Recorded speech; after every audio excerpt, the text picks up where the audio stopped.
അർജുൻ മട്ടന്നൂർ, ഇന്ന് UDF തെരഞ്ഞെടുപ്പ് കൺവെൻഷനുണ്ട്, കളറാകുമെന്ന് ഉറപ്പല്ലേ? Good morning. Good morning doctor Arunkumar.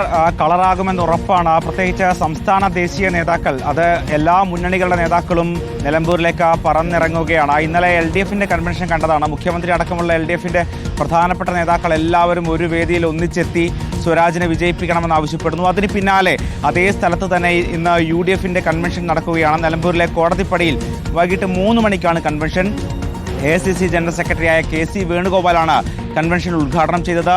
പ്രതിപക്ഷ നേതാവ് VD സതീശൻ, KPCC അധ്യക്ഷൻ സണ്ണി ജോസഫ്, അതോടൊപ്പം തന്നെ മുസ്ലിം ലീഗ് ദേശീയ ജനറൽ സെക്രട്ടറി PK കുഞ്ഞാലിക്കുട്ടി തുടങ്ങി UDFന്റെ മുഴുവൻ നേതാക്കളും ഇന്ന് ഈ കൺവെൻഷനിൽ പങ്കെടുക്കുന്നുണ്ട്. മാത്രമല്ല വരും ദിവസങ്ങളിൽ മറ്റ് യോഗങ്ങളും മറ്റ് തിരഞ്ഞെടുപ്പ് കമ്മിറ്റി യോഗങ്ങളും ഉണ്ടാകും. ഇതിലും പ്രധാനപ്പെട്ട നേതാക്കളൊക്കെ തന്നെ പങ്കെടുക്കുന്നുണ്ട്. മുഖ്യമന്ത്രിക്കും അതോടൊപ്പം തന്നെ PV അൻവറിനും LDFന്റെ നേതാക്കൾക്കും ഒക്കെയുള്ള മറുപടി ഇന്ന് നടക്കുന്ന തെരഞ്ഞെടുപ്പ് കൺവെൻഷനിൽ ഉണ്ടാകും എന്ന് തന്നെയാണ് പ്രതീക്ഷിക്കുന്നത്. അത്തരത്തിൽ ഇനിയാണ് ചിത്രം തെളിഞ്ഞതോടുകൂടി ഇനിയാണ് യഥാർത്ഥ രാഷ്ട്രീയ പോരാട്ടം നടക്കാൻ പോകുന്നത്. രാഷ്ട്രീയമായ മറുപടികൾക്ക് നമ്മൾ സാക്ഷിയാകാൻ പോകുന്നത്. അത്തരത്തിൽ നിലമ്പൂർ അത്തരത്തിൽ സജീവമാവുകയാണ്. എന്തായാലും ഇന്ന് നേതാക്കളൊക്കെ തന്നെ എത്തുകയാണ്.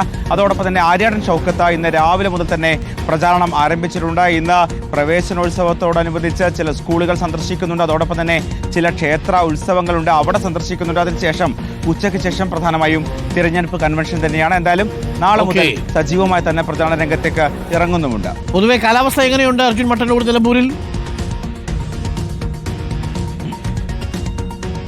മഴയൊക്കെ മാറി അരുൺകുമാർ, ഇപ്പോൾ തെളിഞ്ഞ കാലാവസ്ഥയാണ്. ഏതാണ്ട് ഒരു തിരഞ്ഞെടുപ്പ് ചൂട് എന്ന് തന്നെ വേണമെങ്കിൽ പറയാം. അത്തരത്തിൽ എല്ലാ തണുപ്പും മാറി പൂർണ്ണമായും തെളിഞ്ഞ കാലാവസ്ഥയിലേക്ക് നിലമ്പൂരും മാറിയിട്ടുണ്ട്.